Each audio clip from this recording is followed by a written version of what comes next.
പ്രിയമുള്ള എൻ്റെ വിദ്യാർത്ഥിനികളെ എല്ലാവരെയും ഞാൻ ഓൾ കേരള ഡിസ്റ്റൻസ് എഡ്യൂക്കേഷൻ എന്ന് പറയുന്ന നമ്മുടെ സ്ഥാപനത്തിലേക്കുള്ള ഓൺലൈൻ വീഡിയോ ക്ലാസ്സിലേക്ക് സ്വാഗതം ചെയ്യുകയാണ്. ഇന്ന് ഞാൻ നിങ്ങൾക്ക് മുമ്പിൽ പ്രസന്റ് ചെയ്യുന്നത് NS +2 ഹോം സയൻസിൻ്റെ 13ാമത്തെ ചാപ്റ്ററിൻ്റെ 2ാമത്തെ പാർട്ടാണ്. ഇൻകം മാനേജ്മെന്റ്, വരുമാന നിർമ്മാണം എന്ന് പറയുന്നതിൻ്റെ 2ാമത്തെ പാർട്ടാണ് ഞാൻ അവതരിപ്പിക്കുന്നത്. ആദ്യ പാർട്ട് നമ്മൾ മുമ്പത്തെ വീഡിയോയിൽ അവതരിപ്പിച്ചിരുന്നു. ആദ്യമായി എൻ്റെ വീഡിയോ കേൾക്കുന്ന എല്ലാവരും ലൈക്ക് ചെയ്യുക, ഷെയർ ചെയ്യുക, കമൻറ്റ് ചെയ്യുക, സബ്സ്ക്രൈബ് ചെയ്യുക. നമുക്കറിയാം 2024 അതിനുശേഷം എക്സാം എഴുതുന്ന വിദ്യാർത്ഥികളുടെ സിലബസിൽ അപ്ഡേഷൻ വന്നിട്ടുണ്ട്. അതിനനുസരിച്ചിട്ടാണ് നമ്മുടെ ക്ലാസ്സുകൾ ക്രമീകരിച്ചിട്ടുള്ളത്. മൊത്തം സിലബസിൻ്റെ 60% മാത്രമാണ് നിങ്ങൾ എക്സാമിന് പഠിക്കേണ്ടത്. ആ ചാപ്റ്ററുകളാണ് നമ്മൾ എടുത്തുകൊണ്ടിരിക്കുന്നത്. ബാക്കി വരുന്ന 40% അസൈൻമെന്റ് ചാപ്റ്ററാണ്. അതേപോലെ തന്നെ ക്വസ്റ്റ്യൻ പേപ്പറിന്റെ മോഡലുകളും മാറ്റേണ്ട കൂടുതൽ MCQ ക്വസ്റ്റ്യൻസ് നമ്മൾ ഉൾപ്പെടുത്തിയിട്ടുണ്ട്. പരീക്ഷ ക്വസ്റ്റ്യൻസ് ഇംഗ്ലീഷിലാണ് വരുന്നത്. മലയാളത്തിൽ എഴുതുന്നവർക്കും ഇംഗ്ലീഷിൽ പരീക്ഷ എഴുതുന്നവർക്കും ക്വസ്റ്റ്യൻസ് ഇംഗ്ലീഷിലാണ്.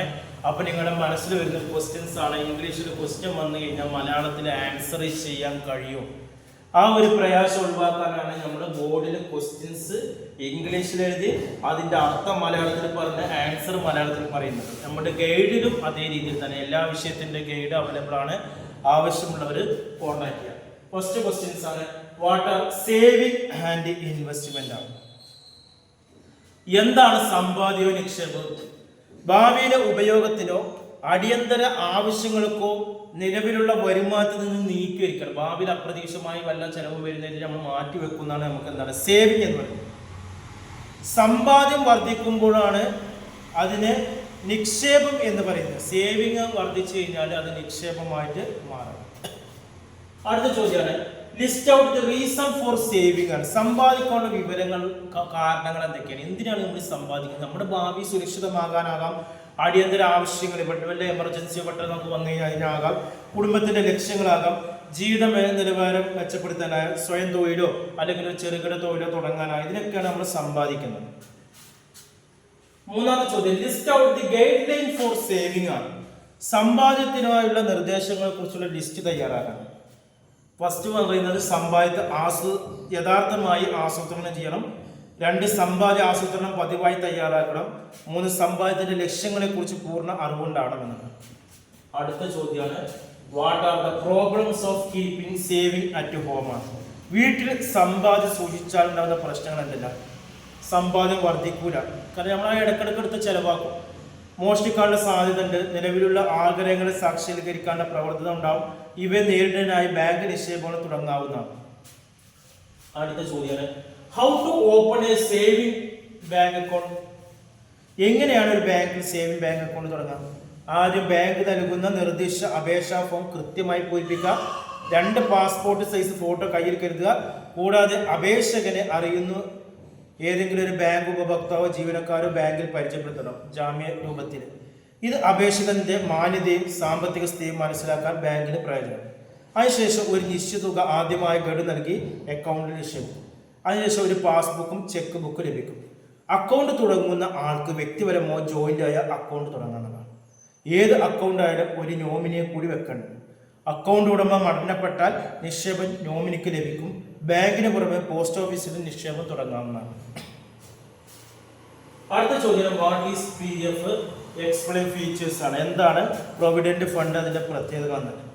ജോലിയിൽ നിന്ന് വിരമിക്കുന്ന പ്രായമായ ആളുകളുടെ സംരക്ഷണത്തിനായി ഗവൺമെന്റ് നടപ്പിലാക്കുന്ന റിട്ടയർമെന്റ് നേട്ട പദ്ധതിയാണ് PF, പ്രൊവിഡന്റ് ഫണ്ട്. നിലവിലെ വരുമാനത്തിന്റെ ഒരു ഭാഗം നിർബന്ധമായും ജോലിക്കാരൻ നിക്ഷേപിക്കേണ്ട പദ്ധതിയാണ്. വിരമിക്കൽ സമയത്ത് ജോലിക്കാരൻ മുഴുവൻ നിക്ഷേപവും പലിശ സമയത്ത് ലഭിക്കും. ഇനി ഇതിന്റെ പ്രത്യേകത എന്ന് വെച്ചാൽ എല്ലാ മാസവും അടിസ്ഥാന ശമ്പളത്തിന് നിശ്ചിത തുക PF ആയി ഈടാക്കും. ഈ തുകക്ക് പലിശ ലഭിക്കുന്നതാണ്. നിക്ഷേപ തുകയും പലിശയും വരുമാന നികുതിയിൽ നിന്ന് വിമുക്തമാണ്. നിക്ഷേപ തുകയെ അടിസ്ഥാനമാക്കി ലോണുകൾ എടുക്കാൻ സാധിക്കുമെന്നുള്ളതാണ്. അടുത്ത ചോദ്യമാണ്, what are the 2 types of PF ആണ്. ഏതൊക്കെയാണ് 2 തരം PF? ഒന്ന് ജനറൽ പ്രൊവിഡന്റ് ഫണ്ടും 2 പബ്ലിക് ആണ്. ജനറൽ എന്ന് പറയുമ്പോൾ ശമ്പളം ലഭിക്കുന്ന ഏതൊരു വ്യക്തിക്കും അനുയോജ്യമായ പദ്ധതിയാണ്. ആഗ്രഹത്തിനനുസരിച്ച് തൊഴിലാളികൾക്ക് നിക്ഷേപ തുക വർദ്ധിപ്പിക്കാവുന്നു. ആവശ്യ സമയത്ത് നിക്ഷേപത്തിൽ നിന്ന് ലോൺ എടുക്കാനും കഴിയും. 2 പബ്ലിക് പ്രൊവിഡന്റ് ഫണ്ടാണ്. ഇത് ഏത് സ്വയം തൊഴിൽ ചെയ്യുന്ന വ്യക്തിക്കും SBIയിലോ പോസ്റ്റ് ഓഫീസിലോ ഈ ബാങ്ക് അക്കൗണ്ട് തുറക്കാം. ഇൻസ്റ്റാൾമെന്റ് വ്യവസ്ഥയിൽ ഇതിൽ പണം നിക്ഷേപിക്കാനും 5 വർഷ ശേഷം നിക്ഷേപത്തിന് പണം പിൻവലിക്കാനും ഈ അക്കൗണ്ട് വരുമാന നികുതി വിമുക്തമാക്കാനും കഴിയുന്നതാണ്. അടുത്ത ചോദ്യം, എക്സ്പ്ലെയിൻ ഇൻഷുറൻസ് പോളിസി. എന്താണ് ഇൻഷുറൻസ് പോളിസി? മനുഷ്യനിർമ്മിത കാരണങ്ങളുണ്ടോ സ്വാഭാവിക കാരണങ്ങളോ ഉണ്ടാകുന്ന നഷ്ടങ്ങൾക്ക് നൽകുന്ന തുകയാണ് ഇൻഷുറൻസ്. ഒരു വ്യക്തി ഇൻഷുറൻസ് എടുക്കുന്നതിലൂടെ അയാൾ ഇൻഷുറൻസ് കമ്പനിയുമായി ഒരു കരാറിൽ ഏർപ്പെടുകയാണ്. അതനുസരിച്ച് ഇൻഷുറൻസ് എടുക്കുന്ന ആൾ കാലാനുസൃതമായി കമ്പനിയിലേക്ക് ഒരു നിശ്ചിത തുക അടച്ചുകൊണ്ടിരിക്കണം. നിക്ഷേപകന് നഷ്ടം വരുമ്പോൾ ഇൻഷുറൻസ് കമ്പനി ഈ തുക തിരികെ നൽകും. Insurance, general insurance, life insurance, ഇങ്ങനെ 2 തരമുണ്ട്. മോഷണം, തീപിടുത്തം, വെള്ളപ്പൊക്കം, വരൾച്ച തുടങ്ങിയ സാഹചര്യങ്ങളെ അതിജീവിക്കാൻ രൂപീകരിക്കുന്ന ഇൻഷുറൻസ് ആണ്. 1 വർഷ കാലയളവിലാണ് ഇൻഷുറൻസ് നൽകുന്നത്. മുഴുവൻ ഇൻഷുറൻസ് തുകയും അടയ്ക്കേണ്ട വർഷവും അടിസ്ഥാനപ്പെടുത്തിയാണ് ലൈഫ് ഇൻഷുറൻസ് പദ്ധതിയുടെ പ്രീമിയം നിശ്ചയിക്കുന്നത്. കാലാവധിക്ക് ശേഷം മുഴുവൻ തുകയും പലിശ അടക്കം നിക്ഷേപനം ലഭിക്കും. അടുത്ത ചോദ്യമാണ്, വാട്ട് ഈസ് UTI? എന്താണ് United trust of India? UTI ഇന്ത്യയിൽ നിന്ന് ആർക്കും വ്യക്തിപരമായ പേരിലോ ജോയിന്റ് ആയോ യൂണിറ്റുകൾ വാങ്ങണം. ഓരോ യൂണിറ്റിൻ്റെയും മുഖവില 10 ആയിരിക്കും. കുറഞ്ഞത് 100 യൂണിറ്റുകൾ വാങ്ങാനും എല്ലാ വർഷവും ജൂൺ മാസം UTI ഡിവിഡൻഡുകൾ പ്രഖ്യാപിക്കും. കൃത്യമായ പലിശ ലഭിക്കും. നിക്ഷേപ തുക വരുമാന നികുതിയിൽ നിന്ന് വിമുക്തമാകും എന്നിവയാണ് ഇതിൻ്റെ സവിശേഷത. അതുപോലെ യൂണിറ്റുകൾ മറ്റ് വ്യക്തികൾക്ക് കൈമാറാം. അടുത്ത ചോദ്യം, what is share and debenture? എന്താണ് ഓഹരികളും കടപ്പത്രങ്ങളും? ഓഹരി എന്ന് പറഞ്ഞാൽ, ഷെയർ എന്ന് പറഞ്ഞാൽ സ്വകാര്യ കമ്പനിയിൽ അവരുടെ മൂലധന നിക്ഷേപത്തിന് പൊതുജനങ്ങളിലേക്ക് കൊടുക്കുന്ന ഉടമസ്ഥാവകാശത്തിന്റെ ഒരു വിഹിതമാണ് ഓഹരി. ഓഹരി ഉടമകളാണ് കമ്പനിയുടെ യഥാർത്ഥ ഉടമസ്ഥർ. എന്നാൽ കടപ്പത്രങ്ങൾ എന്ന് പറഞ്ഞാൽ ഒരു നിശ്ചിത ശതമാനം പലിശ നിരക്കിൽ ഗവൺമെന്റിൽ നിന്നോ മറ്റ് കമ്പനിയിൽ നിന്നോ മൂലധനം സമ്പാദിക്കുന്നതിന് ഒരു സ്വകാര്യ കമ്പനി പുറപ്പെടുവിക്കുന്ന രേഖയാണ് കടപ്പത്രം എന്ന് പറയുന്നത്. അടുത്ത ചോദ്യമാണ്, what do you mean by property or ജ്വല്ലറിയാണ്? ഭൂസ്വത്ത് അഥവാ ആഭരണം കൊണ്ട് ഉദ്ദേശിക്കുന്നത് എന്താണ്? വലിയ തോതിൽ നിക്ഷേപം സ്വരൂപിക്കാൻ ആഗ്രഹിക്കുന്നെങ്കിൽ ഭൂമിയോ ആഭരണങ്ങളോ സമ്പാദിക്കാവുന്നതാണ്. അവയുടെ വില ഇടിയും മുമ്പ് വിറ്റ് ലാഭം നേടാവുന്നതാണ്. ഭൂസ്വത്ത് വിൽക്കുന്നതിൻ്റെ ദോഷവശം എന്താണെന്നാൽ ഭൂമി വാങ്ങാൻ ആവശ്യക്കാരനെ കണ്ടെത്താൻ കാലതാമസം എടുക്കും. അതുപോലെ ആഭരണം വിൽക്കാൻ ഉദ്ദേശിക്കുന്നെങ്കിൽ അതിൻ്റെ ചില നഷ്ടങ്ങൾ ഉണ്ടാകാനും സാധ്യതയുണ്ട്. അടിയന്തര സാഹചര്യങ്ങളിൽ ഭൂമിയോ ആഭരണമോ ഈടായി നൽകിക്കൊണ്ട് ബാങ്കിൽ നിന്ന് മറ്റു ധനകാര്യ സ്ഥാപനത്തിൽ നിന്ന് ലോൺ എടുക്കാവുന്നതാണ്. അടുത്ത ചോദ്യം, explain factors influence selecting and investment scheme എന്ന് പറയുന്നത്. ഏതെങ്കിലും ഒരു നിക്ഷേപ പദ്ധതി തിരഞ്ഞെടുക്കുമ്പോൾ ശ്രദ്ധിക്കേണ്ട കാര്യം എന്താണ്?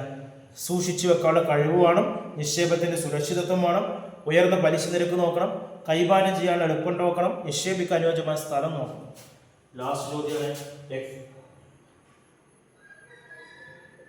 അടുത്ത ചോദ്യമാണ്, describe the various facilities offered by financial institution. ധനകാര്യ സ്ഥാപനം വാഗ്ദാനം ചെയ്ത വിവിധ സൗകര്യങ്ങൾ ഏതൊക്കെയാണ്? ബാങ്കുകളായാലും മറ്റൊരു ഫിനാൻഷ്യൽ ഇൻസ്റ്റിറ്റ്യൂഷനും ഒരുപാട് സൗകര്യങ്ങളുണ്ട്. അതിലൊന്നാണ് ഡെബിറ്റ് കാർഡ്. ഏതൊരു ബാങ്ക് നിക്ഷേപത്തിനും മേലും ബാങ്ക് നൽകുന്ന കാർഡാണ് ഡെബിറ്റ് കാർഡ്. ഈ കാർഡ് ഉപയോഗിച്ച് പണം ചെലവഴിക്കുമ്പോഴോ ATM വഴി പണം പിൻവലിക്കുമ്പോഴോ ബാങ്ക് അക്കൗണ്ടിൽ ചെലവഴിച്ച പണം കുറവ്. പിന്നെ ATM കാർഡാണ്. ക്രെഡിറ്റ് ഡെബിറ്റ് കാർഡുകൾ ഉപയോഗിച്ച് 24 മണിക്കൂറും ATMൽ നിന്ന് പണം പിൻവലിക്കാനാവും. ഇത്തരത്തിലുള്ള മെഷീനുകൾ വിവിധ ബാങ്ക് കെട്ടിടങ്ങൾ, ബാങ്ക്, ഷോപ്പിംഗ് കോംപ്ലക്സ് എന്നിവിടങ്ങളിൽ സ്ഥാപിക്കുന്നത്. പിന്നെ ലോണാണ്.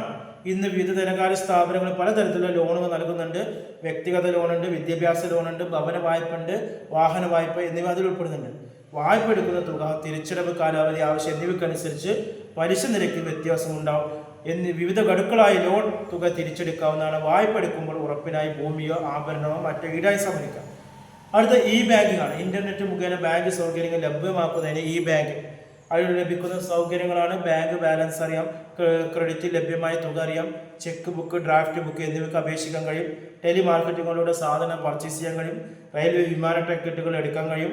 ടെലിഫോൺ ചെലവ് ബില്ലുകൾ അടക്കാൻ കഴിയും. ഇതൊക്കെയാണ് ഇതിൽ വരുന്നത്. ഓക്കെ, ഇനി ഇതുമായി ബന്ധപ്പെട്ട് എന്തെങ്കിലുമൊക്കെ സംശയം ഉണ്ടെങ്കിൽ ചോദിക്കാവുന്നതാണ്. ഇനി നമുക്ക് ഇതിൽ വരുന്നത് MCQ ക്വസ്റ്റ്യൻ 1 മാർക്കിന്റെ 1 വേർഡ് ക്വസ്റ്റ്യൻസ് അത് നമ്മൾ അടുത്ത വീഡിയോയിൽ അവതരിപ്പിക്കും.